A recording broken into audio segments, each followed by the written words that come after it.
அப்பா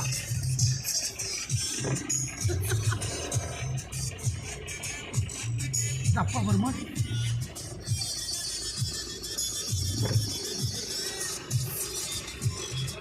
நிரஞ்சன் டாடி பாரு நிரஞ்சன்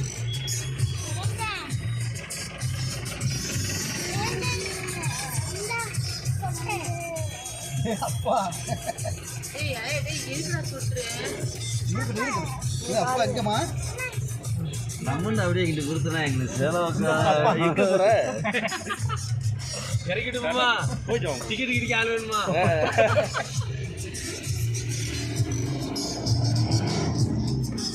இன்னும் கொஞ்சம் நேரத்தில் பாருனேன் பார்க்கிங் ஃபுல்லாக இப்போ அங்கே ஃபுல்லாக இருக்கும் அடுத்து இது ஃபுல்லாக இந்த ரோடு பிளாக் ஆயிடும்